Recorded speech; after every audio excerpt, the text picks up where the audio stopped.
Hey folks, welcome back to Gaming Garbage, where we take a look at games, chat about the gaming news in the industry, and of course, stream for fun. Let me put myself in a party. I almost forgot.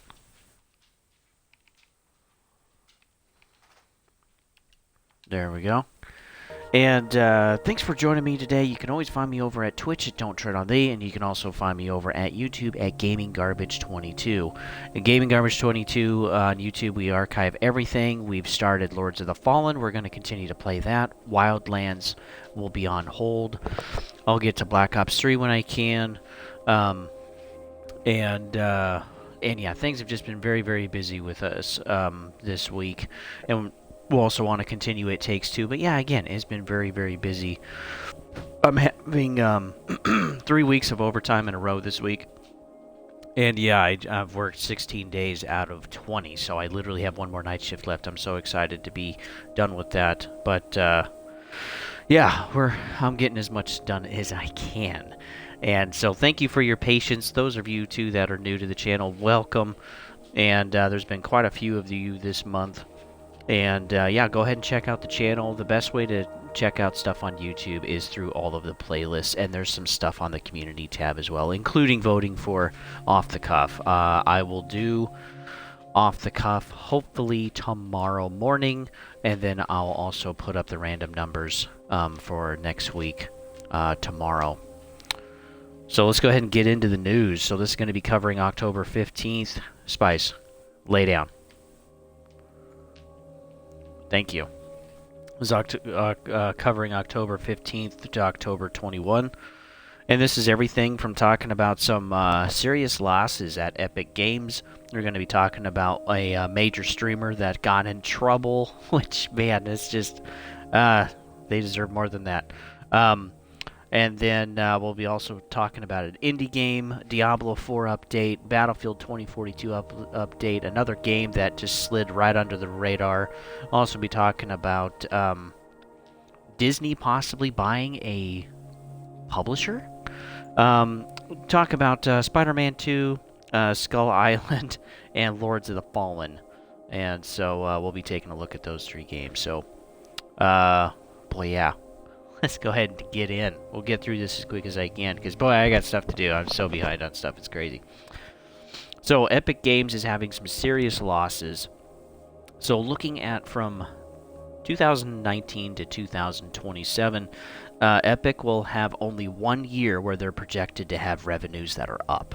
Now, generally speaking, companies need to actually increase their revenue. They need to actually make more than they did the previous year, because it's not sustainable otherwise with inflation. So if they make the same amount they did, they're actually going to be losing money. They're going to be losing sustainability of their business, and they have to make more, and they need to make at least the same amount additionally as the same rate of inflation. So if inflation is 3%, they need to make 3% more than last year.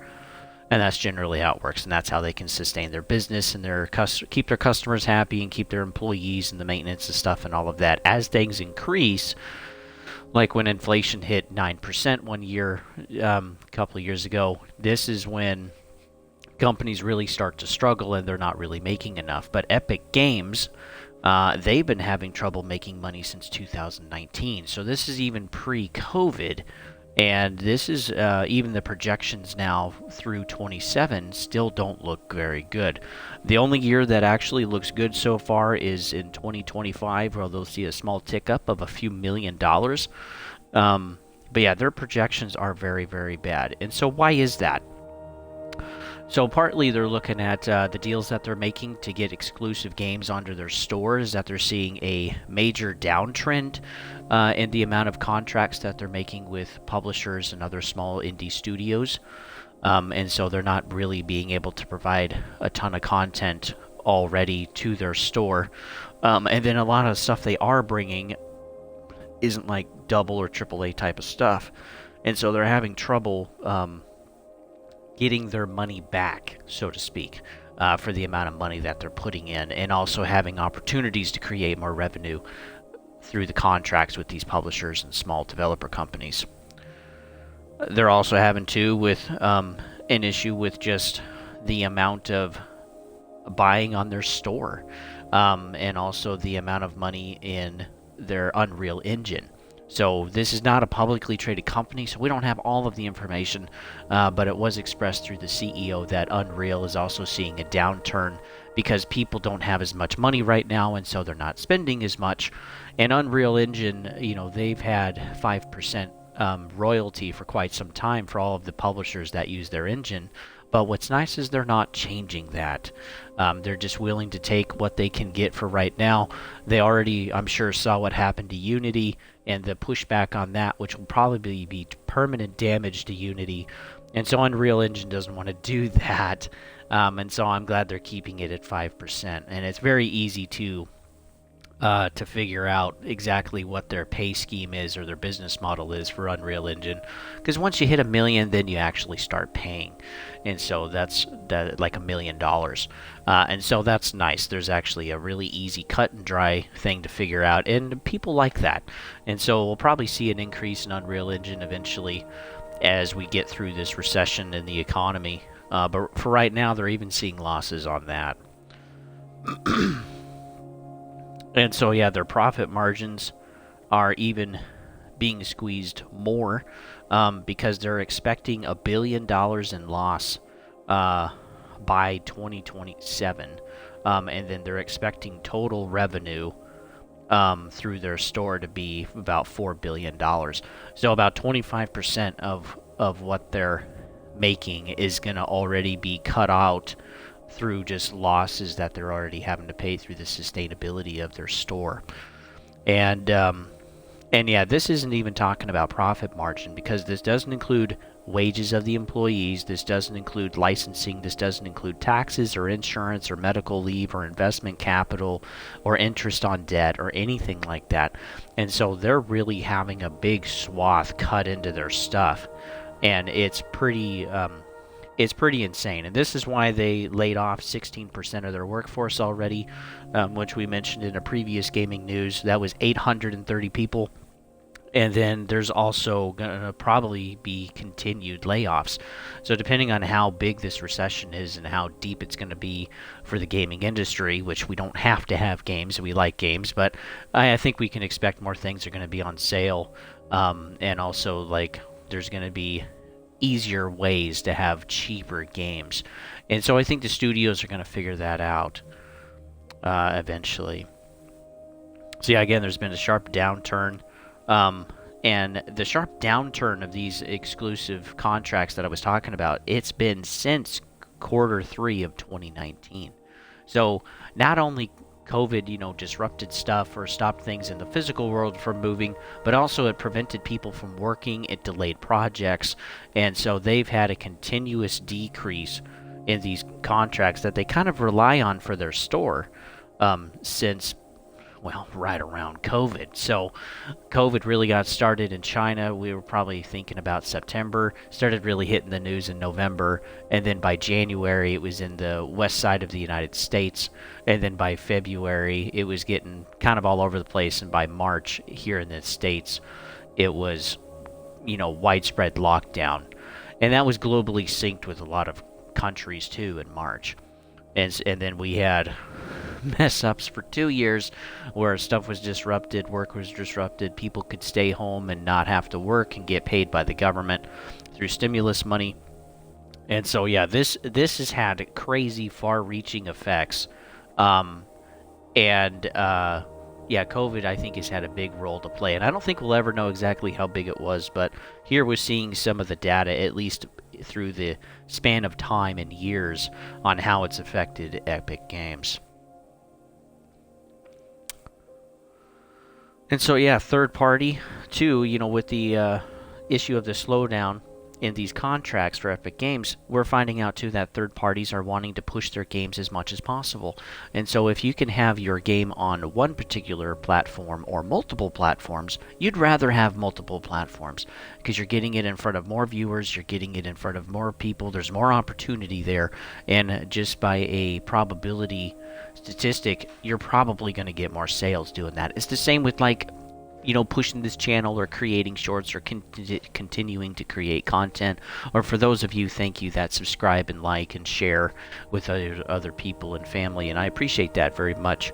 But like, you want to get in front of as many opportunities as you can, and so more studios are saying, no, we don't want to do an exclusive deal. We'd rather to just put it on many platforms as we can. Also, exclusive is not profitable for these third parties because, again, it's cutting out their opportunity to get more sales on other platforms.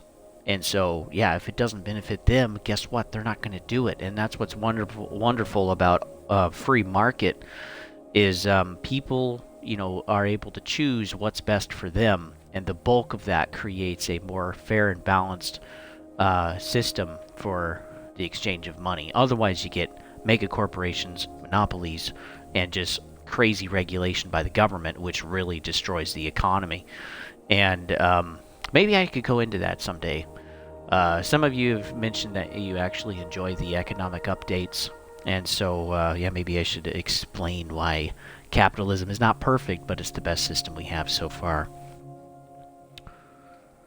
Let's see.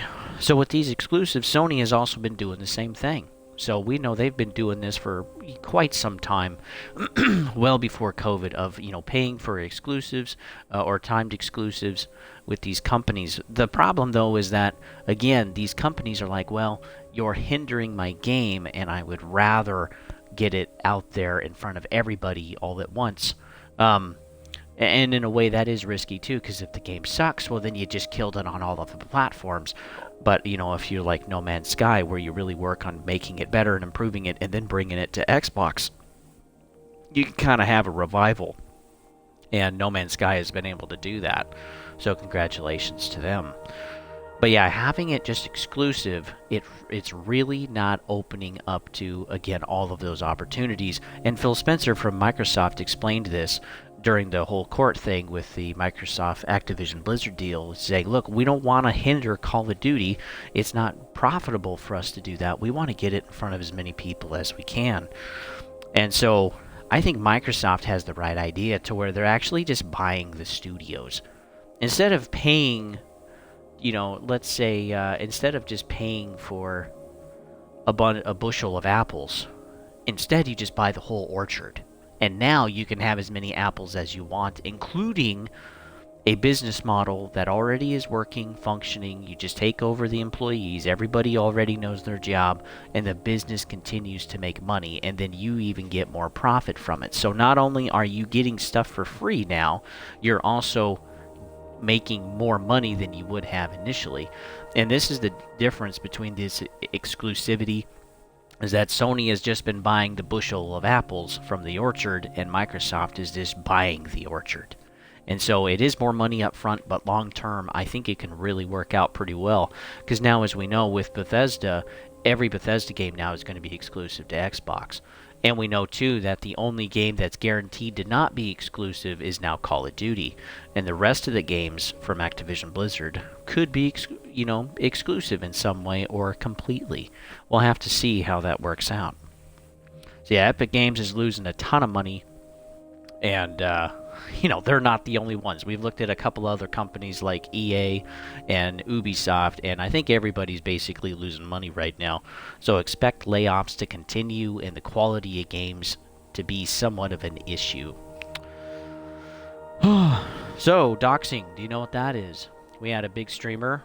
Her name is Sniper Wolf. She basically works on reacting to content. She doesn't really create or do anything. She's got 34 million subscribers on YouTube, which is insane. I'd be happy just to get to 100,000. But yeah, what doxing is you basically find out where somebody lives in the real world, and then you share that with everybody. And so usually this happens during a feud or during some other type of altercation online or through texting or whatever. There was a really big one between the Actman and Quantum TV. That one's actually really good to watch on Actman's channel. It's pretty long, but it really shows how just dangerous and devious things can be with online. So just because there's a screen doesn't mean you're safe, folks. There's ways to bring the real world to the forefront of what you're doing for a hobby or for a side job. And so, yeah, Sniper Wolf ended up doing this with Jax Films, and she ended up having a photo shoot and then was basically like, oh yeah, this is where the person lives that's been ranting on me for me just creating what I make on my channel, and criticizing her, and she didn't like that very much, but she wasn't the bigger adult, unfortunately. And so, yeah, she shared that with everybody. And Jax Films, he's a family man, so he's got a wife and children. And Sniper Wolf has freaking nobody except her viewers that just look at her for her cleavage. And so, yeah, what a bummer. I mean, so it didn't look like Sniper Wolf was going to get demonetized on her channel, which she's already made millions. I have no doubt in my mind. She really blew up last year, and she's pretty famous now. But now she's famous in the wrong way. So, but she ended up being temporarily demonetized as of Friday, I believe, and don't know how long. Nobody knows. That's not shared, so it will cut into her revenue a little bit. But hopefully she's able to learn from this of just like, look, you can't do that, and we don't want platforms, we don't want hobbies, we don't want things that are fun to ultimately get to a point where we start attacking people's personal lives. Whether you're out on the street or at work or whatever, keep it professional, keep it fun, and we want to keep that crap out of it. It's kind of like, don't bring politics in, right? Just something fun. We all want to be able to disconnect, and if you're a streamer too, please be polite and be mature about doing your hobby, and just enjoy it for what it is. Don't be like Sniper Wolf or Quantum TV or some others that are using it as a way to attack people and attack people's families, because that's not fair. That's not fair at all. Let's see. We heard about Dredge. So this is a small little game, or like a fishing game, indie developer. I think it started at $40 or $30. Right now, it's about $30, and this game has sold over 1 million copies. So this is an indie developer, and even 100,000 or a few 100,000 is pretty big, but 1 million copies, this is pretty incredible. And the thing that makes Dredge unique is you have some ship management. You also have upgrades for your ship, but there's also different areas in the game to fish. And depending, you can find some of these crazy monsters like octopuses or like Cthulhu or huge sharks or whatever, and that can kind of change the aspect of the game. It also changes whether you fish during the day or whether you fish at night. And so if you're interested to kind of find something to play, wait for a sale. I think it's actually on sale right now through Sunday, through today. And yeah, that's Dredge. And I've honestly had my eye on it. It's on my wish list. And yeah, I'm wanting to play it someday, along with the rest of the freaking stacks of games that I got that I want to share on this channel. An update for Diablo 4. So there's been complaints about a lot of the classes not being able to get to max tier based on how they're built and designed and all that stuff. And so a lot of people have focused on just a few of the tiers so they can actually basically get and win the end game. But then other people are really starting to struggle with some aspects in the later end of the game, and they can't really feel like they get there. And so what is Diablo doing? What are the devs doing? They're nerfing the good ones. They're not going to bring up the ones that are having trouble. They're just going to make them all trash. Isn't that nice? And so it's like, this is totally not what they do. It's like every single freaking time they're doing something, they're just making it worse. They're making their player base more upset.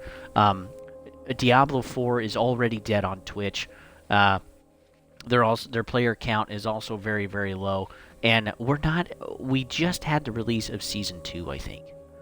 Like, they couldn't even make it a full one season, and they've already completely destroyed their game. And this is a AAA studio, folks. Like, we don't expect this type of stuff, but yeah, this is insane. This is insane.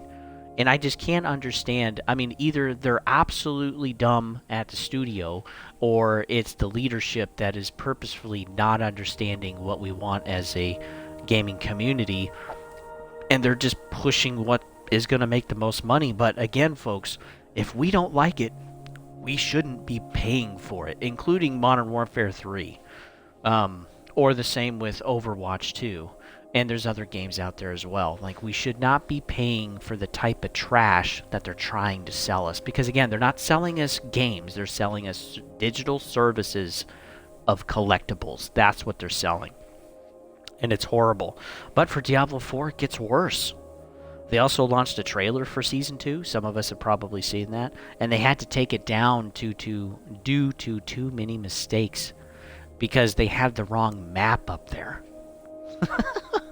So they just can't get it right. So they had to take down the trailer. There's also a side-by-side comparison with improved horse animation.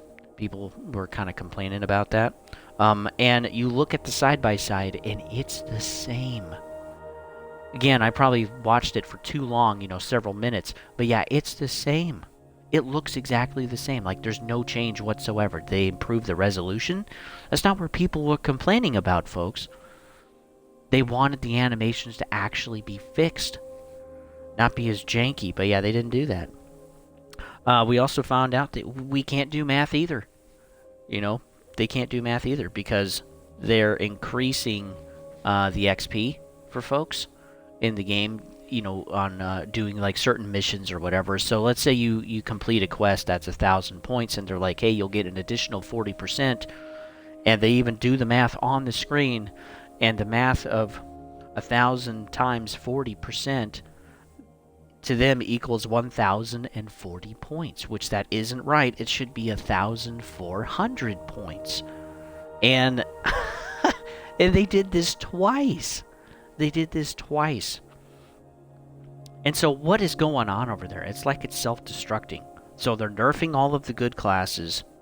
Their trailer for Season 2 they had to take down due to mistakes. Their side-by-side doesn't look improved whatsoever, and then they can't even do math. So I don't know if devs are purposefully, or even contractors maybe, or interns, are sabotaging Diablo 4, or trying to sabotage the company so that they just don't make any money. That's like quiet burning the company down, if you ask me.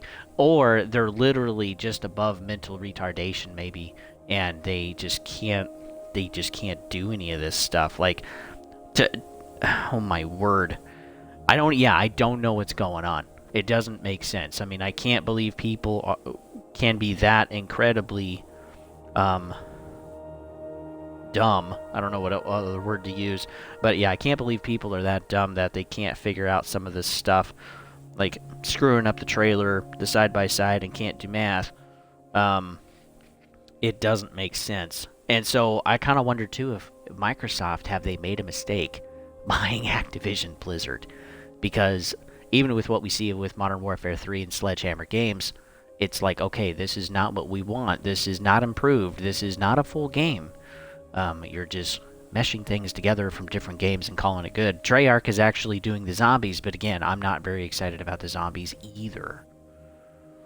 And so maybe we can actually look at that when I find a used copy for Modern Warfare 3, and then we can tear into it. And I'm excited to do that with you. But yeah, has Microsoft made a mistake? Again, this was $69 billion. And I hope Microsoft really cleans house. And I think that really needs to happen, because the decisions that are being made in Activision and in Blizzard are just ridiculous. Because they're not going to have a company. They're just going to have a whole bunch of dead IPs that they're going to have to try to reboot. And even under, technically, Microsoft's and Bethesda's leadership, why the heck was Redfall such a failure and such a mess? That the game never should have came out, including with a dev studio that is pretty good, Arcane, Austin. Like, what is going on in the gaming space? We're going to talk about that a little bit as we do like a 2023 recap at the end of this year. In other news, we've seen that Battlefield 2042 hit a crazy peak player count this last weekend. So Battlefield 2042 ended up having a free weekend for people to play, and so they hit a count on Steam of 102,000 players, which is really impressive. I mean, that's like a massive jump from the few thousand they normally have. So really big jump for them. And again, that was just on Steam. The game has been out for 2 years. They've had multiple updates and patches. They're on their season 6. But again, I think this is part of the reason why, including myself, we didn't like Battlefield 2042 because we don't care about the seasons. We don't want this to become another Call of Duty game. We want this to be a battle simulator, and it doesn't feel that way. They screwed up the whole class system. They screwed up squad some. They do have some features that are nice, like being able to switch between different accessories right there on the freaking field is really cool with a intuitive menu system. But again, it's like the bulk of the game just is really not that fun. And the maps, quote, even though they fixed, are still very frustrating. So maybe I should play that again just to give it a shot and see what's missing. But yeah, it's been a disappointment for 2 years. So why such the big player count? Well, the free weekend would help. The fact that your game is free is helpful. But too, the free-to-play weekend was also the same time when people also got to try the beta on PlayStation, and of Modern Warfare 3. And so maybe people played the beta. It's just like, nope, this is not what I want. And I've seen quite a few polls, several thousands, some over 10,000, and a lot of people really aren't that happy about Modern Warfare 3. And so I'm kind of curious what the reception is going to be for the real game. I'm sure Activision's going to make plenty of money, but with the frustration that people are feeling, I wonder if people saw an opportunity to try Battlefield for free to see if it's really better, because that big of a jump is pretty incredible. So maybe some of them tried it. We were all supposed to have X Defiant from Ubisoft at this point, but it's been delayed until further notice because they couldn't get their stuff together to make a console version. And so, again, that's another game that could have, been with the same audience, but it's not here. So it's like people are really running out of good first-person shooters to play because we don't like Modern Warfare 3, we've hated Battlefield, and X Defiant isn't even here for free-to-play. So the beta, I guess, went okay, but yeah, Ubisoft didn't do a good job with the licensing or the structuring or something of getting it ready for console. And so hopefully next year for Ubisoft. But again, Ubisoft hasn't been doing well either. If you want to try it, Battlefield 2042 is cheap, and it could be more fun now than Call of Duty. Or it could be the same price and kind of the same feel with larger maps, except it's cheaper, like a lot cheaper. I mean, you can literally pick it up for like $10, $20 maybe, at the max. It's very, very cheap. And you still have seasons, you still have stuff you can play for and grind for and etc. But your tactics have to change a little bit because the size of maps are so big. But, I mean, they still suck. These games still suck.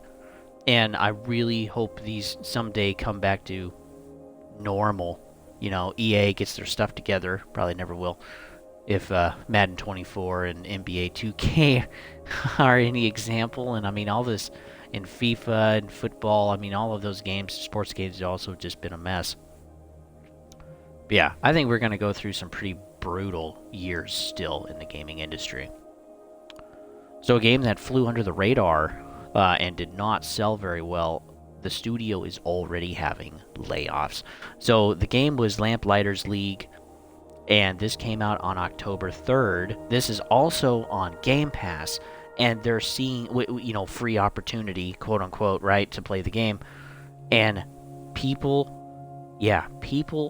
have skipped out on it so bad, the studio is already going to be having layoffs.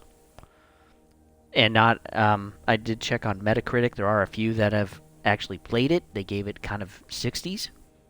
But yeah, this game totally flew under the radar. The Angry Joe show that I watched for doing part of this news, they didn't even know it came out. And I'm sure there's a lot of other people too. I've seen it advertised on Xbox, but I don't know about PlayStation or anything else. But yeah, being on Xbox Game Pass, again, there's hundreds of other games to try or play, or other games coming out right now, or saving up for, and two, I'm sure people are busy. I mean, people are kind of going back to work lately, or getting multiple jobs, or you maybe even have overtime still, like myself. And so yeah, there's just less time to play games, and you'd rather play something else than try something that's kind of meh, right? So yeah, I feel bad for the studio because they're going to lay off, I guess, quite a few people. We don't know the exact numbers or exactly when, but yeah, more layoffs are coming for that studio. We got to hear that Bob Iger, which is the head of Disney, he did retire until the new CEO really screwed up big time with Florida, and Florida government was like, nope, we're revoking all of your fancy status that you have in Florida for Disney World. And so the new CEO was kicked out. Bob Iger was brought back to bring things back to normal, hopefully for Disney, which still hasn't been really working out that great. But it has been doing better. But he was wanting to know of a studio or a publisher he could purchase. And so someone suggested EA. So that would be interesting. In a way, I think there could be some improvements. I do think it's interesting that Disney wants to get back into the gaming space again, because they did used to make games on a pretty regular basis. They also have Lucasfilm Studios, and they made some of the older like PlayStation games, which I enjoyed immensely. But yeah, it's like they're looking to get back into making games again and want a publisher to buy, but I don't know if EA is really a good choice. Again, they haven't done very well with the IPs they currently have, including Battlefield and their sports games. But they've been making a good amount of money on their sports games, but still, like, people are just... Eventually, I think it's going to flip where people are just, no, I'm not buying the next year because you don't fix anything. So currently, EA is valued at about $10 billion. And I don't know if I'd really like Disney to buy EA anyway. I don't think right now they would improve it because they're an entertainment company, yes, but a different type of entertainment company. Now, I do think this would be better than Disney trying to make their own games on their own from scratch. I think it would be better to buy somebody that's already been doing that, like EA. So I think that's a good move in and of itself, is actually buying a publisher that knows kind of what they're doing and has some intellectual properties. But again, I don't think Disney would do very well because most of the stuff they've been putting out for Disney Plus or their movies haven't been going over very well either. Like Little Mermaid, Snow White, which don't even know if it's going to come out at this point because of the main protagonist slash antagonist. It's amazing you can have an antagonist and protagonist in the same person. That's pretty incredible. If you don't know what's going on, you can go ahead and look that up. But yeah, I don't really know if I like Disney buying EA. But hey, we'll have to see. That deal would probably come about maybe next year or in 2025. So on to Spider-Man 2. So the Metacritic score is very, very good. The official critics are putting it at a 91 out of 100, and then users are putting it at about a 9.0 out of 10. The game itself is about 30 hours. Of course, there's some other stuff to do too around in the world, which is nice. And it has some better graphics. So there's a pretty good, better effect with lighting and things like that. It can really change kind of the dynamic and the feel of the game and the graphical quality. It is also a bigger map, so they've added parts of New York onto the map, which is very cool. They've added a new way to travel, which is like, I think, web wings or spider wings. And yeah, just being able to transition and kind of float and move through the air. Some people are really enjoying being able to move through the space, and they don't really fast travel that much because they just enjoy moving through the city. There's also different suits that you can collect, quite a few, and they're not monetized. Yay! Thank you, Sony. Finally, you're not trying to screw people like you do with Gran Turismo. So finally, we're having something where you can just earn them in the game. I remember hating that in the first place, and then everything has been monetized since. And now, just earning stuff in game just now sounds amazing. And yeah, I never thought the monetization would get as far as it has. So yeah, that's really nice. You can actually collect suits. You can collect suits for Spider-Man and Spider-Man. And Black Spider Morales, I think, is his name. Black Spider-Man. Correct me if I'm wrong. Sorry if I got his name wrong. I haven't seen those movies. They do look interesting, though. And I did hear they were very good. Some of the side quests are still boring. And very much the same, like the Mary Jane missions. It's like you would kind of rather just play Spider-Man through the story instead of playing a, quote, third-party supporting character. So people are kind of frustrated about that. But there's other side quests that are very full and fleshed out and have stories and even their own cutscenes, and that's really, really cool. That's what we would like to see. Some complaints about the game, and pretty universal is bugs. And some of them being game breaking, where people have to totally scrap their save, start over, try again. And so that's not very good or very fun. Some people, too, the bugs are too many for them. And so they've turned in the game, they've refunded it, and that's really kind of sad. Some people, I don't think they have as many bugs, or it's not as big of a deal, and I guess it kind of depends on what your site is. But again, $70 is a lot of money for 30 hours or 35 or 40 hours of gameplay, and there's bugs all the time, and especially when you have to restart the game over because your game glitched out so hard it broke it. Like, that's pretty frustrating. Again, most people are having a great experience, but about 15% off of Metacritic are giving the game a 4, a 3, a 0 because of the issues that they've been having.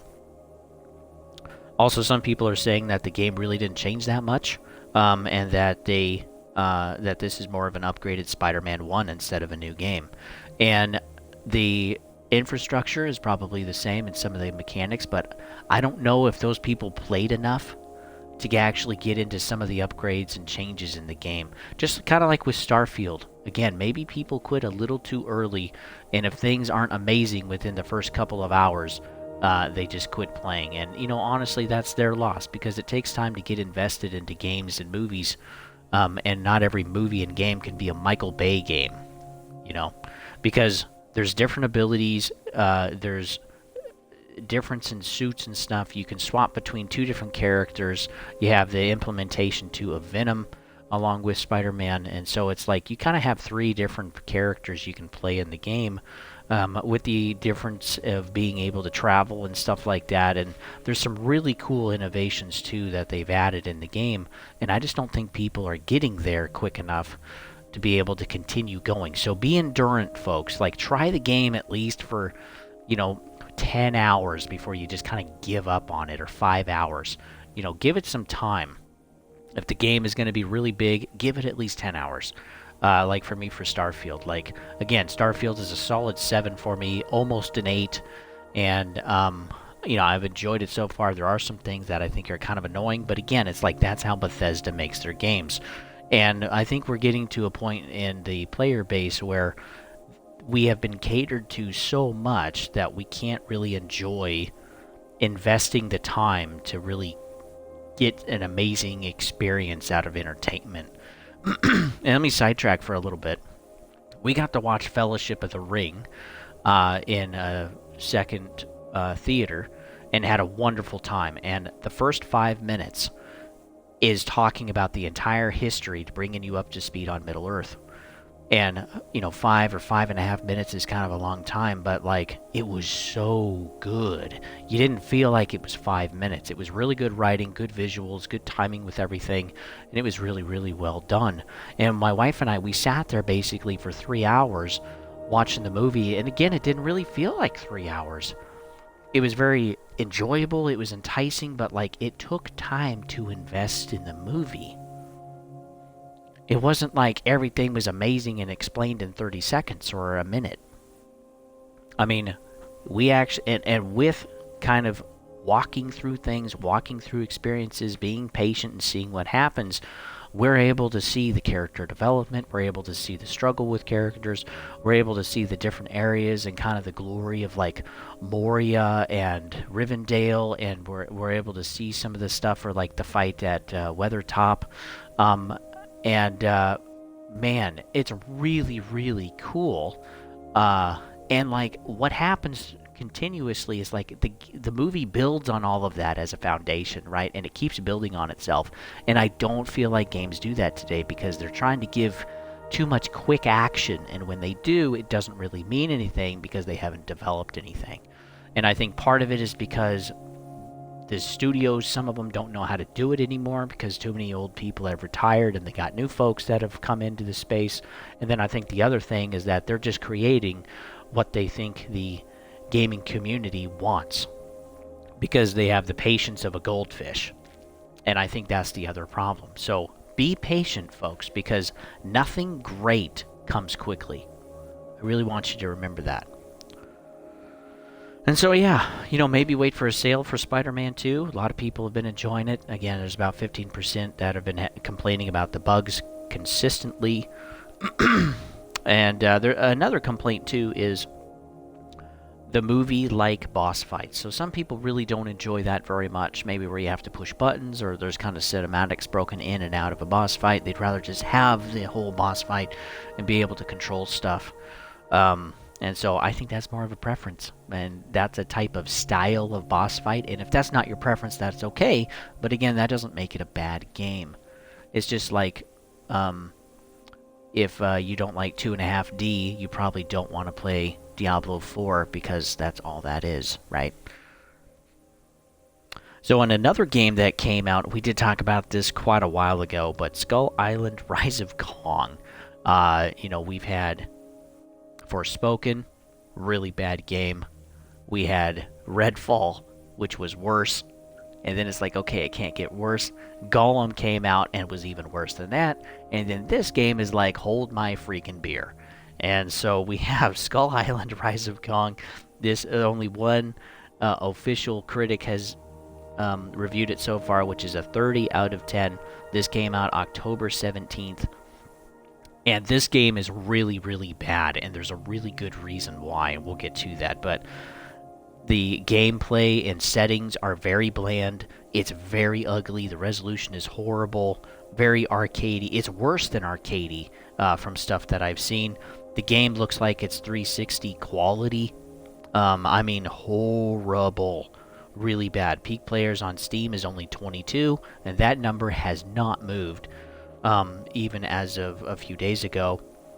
And so why did this game suck so bad? So devs had about a year from scratch without the right resources to make the game.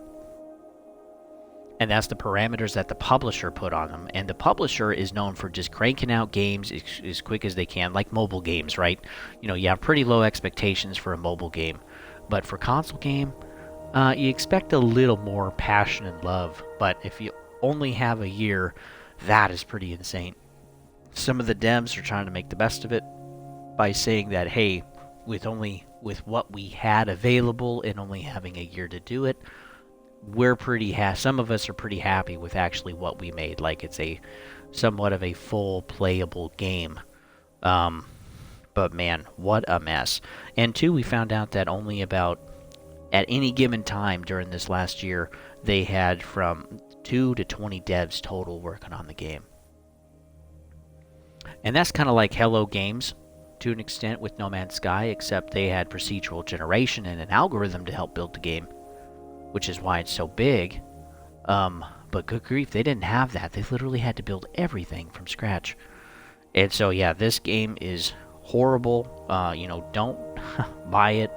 And if I worked there as a dev, I'd be like, nope, I am not working with that publisher again, or I'm out of here. I'm going to work for somebody else, because I'm not going to make trash. Oh, I just wouldn't be able to do that. And so, yeah, we have another publisher that doesn't seem to care, even on a small scale, but, like, there's a lot of publishers that don't seem to care. And the fact, too, that this was even worse than Gollum is incredible. My game review, my initial look, which was brutal to go through, I have a Gollum review on that, and oh my goodness. Gollum was bad, and how can this be worse? But are we going to have another game that's worse? Maybe. Man, I hope not. We just got 2 more months to get through, folks. I hope we have no more bad games, because, good grief, can you get worse than a 30 out of 100? Man, I hope not. Oh my word, I hope not. Lastly, I want to talk about Lords of the Fallen. So this came out relatively soon, on the 14th, I think. So I did an initial look for about an hour. I've also played with Lion and posted that online. We're going to continue to play through Lords of the Fallen. We've been enjoying it so far. And so far on Metacritic, this has about high 70s out of 100. And again, the critics are giving it, 80s. I think there's a few 90s in there, but a lot of it is 80s or 70s, and then the users are a little lower with 70s. And which is pretty spot on, which is nice.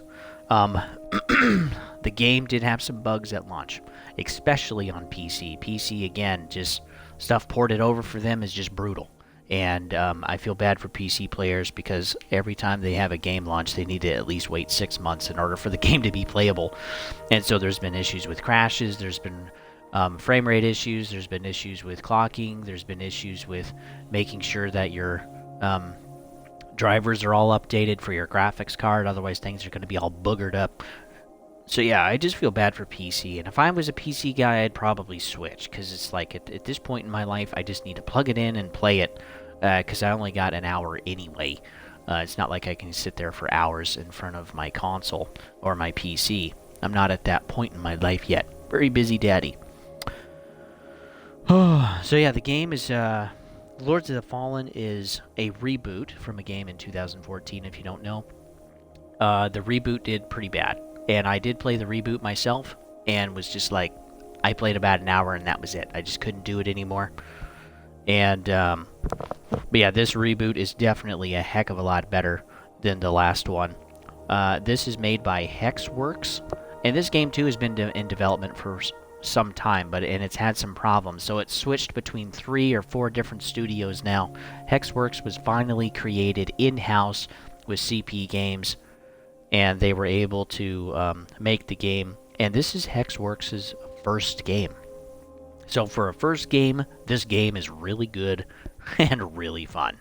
I don't know if some of Hexworks has worked on previous games, anyone in the lead or anyone else in the studio, like how much experience is there, but there are some things that need to be refined in the game, and we'll get into that. But so far, this has actually been a pretty good game for the last, 3 to 4 hours that I've played. So a few things that stuck out right away was there were some issues with animations in the game. There's also an issue where, like, as you're attacking an enemy, you can kind of, like, move around them as you're swinging and totally miss your swing. So you're burning stamina, you're missing contact, and the enemy is able to turn around and hit you. So that can be kind of frustrating, so there's an issue there. Also, multiplayer, you can get hung up pretty easily sometimes and kind of get stuck with your co-op buddy. So like that happened a few times when Lion and I were playing, and we've just kind of learned to kind of like have some space so that we're not trying to run into each other all the time. Because, yeah, you can get hung up, and then you're both kind of stuck while the enemies can be wailing on you and stuff, and that really kind of sucks. Something, too, is that the cutscenes have a frame rate problem. It's not horrible. It's nothing like Jedi Survivor. But there's still some lost frames every few seconds, and I don't know if things were rendered incorrectly or exactly what was going on. But yeah, there are some frame rate issues in the cutscenes. There's also a scene, too, where really bad frame rate. We actually made a joke. I made a joke out of this, which is a hilarious short with like 50 views on it now. And this is my favorite short so far. I laugh every time I watch it. But we beat the first boss, and there's like blood coming to the boss and molding around her, and the frame rate of the blood is like 10. Or 15. It's really, really low frame rate and just looks glitchy. The resolution for the blood is not good either. It's almost like they added it as an afterthought to the game, or forgot to add it in. And as the blood is enveloping her and moving away from her, after the boss fight, even she is at a low frame rate with her wings and everything and body movements until the blood's gone, and then she returns to normal frame rate. So I'm really not sure what happened there. That looks like that's a mistake. A pretty funny one. It's not game-breaking, thank goodness. But yeah, there definitely needs to be some future refinement on their cutscenes and some of the things that they're doing, because that's been the easiest thing to see for me. As for the game mechanics, as for some of the kind of changes and differences compared to like Dark Souls or Elden Ring, I think some of the changes are great, like not having missed walls. You and your bro can just run through the entire freaking map and have a great time. You also don't have to consume anything to be able to co-op, which is really nice. You can literally just invite the person through your console or your PC and send them an invite through third-party client, and then they can just bloop, log right into your game. You don't need a Vistage. You don't need a site of grace or anything like that, or a vesting pool. You can just summon them right there, and that's super nice. Leaving is a little difficult. We had to figure that out, but that's through the menus, old school, through the multiplayer tab. So yeah, the game needs some refinement, and I can see the game being a good 70s. I have some bias, so I'll probably give it an 80s when I'm kind of done with my final review score. I am curious how long the game is too, and you can see there's a lot of mechanics in the game as well that are built after From Software games. And but yeah, the game is fun. If you got a buddy to play through it, or you're looking for someone to, or looking for another Dark Souls game to play while you wait for the DLC for Elden Ring, which looks like that's going to be February of next year, then yeah, I highly suggest either doing Lies of P or Steel Rising would be another one, which that's got some refinement issues too, or playing Lords of the Fallen. And so those are 3 games that you can play, though. Lies of P, Lion was telling me he's played quite a bit, and he says it's probably one of the most frustrating yet satisfying when you finally beat the boss games that he's played so far. So, but he's also played it with himself. Like, he can't call anybody in, you can't do anything. Steel Rising was like that too. But yeah, it's so much more fun when you can just get killed by, with a buddy next to you. That's a fun way to do it. There's also no button mapping in the game. And so, again, that's probably something they didn't think about. This is kind of a smaller studio. This is their first game. But some people are complaining about the button mapping. And so you just got to learn the control scheme. And it's not horrible. It's fairly intuitive. It'll just take you a little bit, maybe 30 minutes to an hour to kind of get used to it. And you can kind of learn, too, what stuff does and so on and so forth as you play the game. So, overall, Lion and I are really liking Lords of the Fallen. Please don't buy Skull Island. And Spider-Man 2, maybe wait for a patch or something, or wait for a sale. Black Friday is literally right around the corner. And I want to mention this, too. Black Friday, I didn't have this in my notes, but I'm already seeing some Black Friday sales and deals that are showing up. Usually that shows up, within the first week of November. But, yeah, the Black Friday stuff I think is going to be pretty dang good, because I'm going to help a buddy get a TV. We're going to get a Samsung CU 7000, like 45-inch, and the TV is less than $300. This is a 4K TV at 60 hertz, and it's a smart TV, so you can have all of your hooked up fancy services or whatever, and it's got HDR, blah blah blah. It's got all of this fancy stuff, right? It's not like an amazing TV. It's not like an OLED or a QLED, or no fancy backlighting, but $300, like, that is so cheap. I think right now it's on sale at Target for $288, and I think you can also find it at Walmart for less than $300 too. So that's pretty dang impressive. And again, walking through Fred Meyer, there are clothes racks now that have 60% off on sale for some of their stuff, and almost everything is 30 or 40%, which is crazy.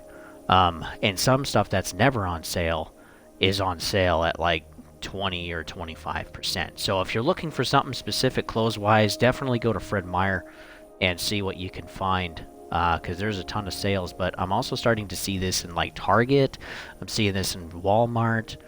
Like, these retail stores are already having trouble selling product, and they're going to continue to do so, I think, for a period of time. And I don't think the sales are really going to be as amazing as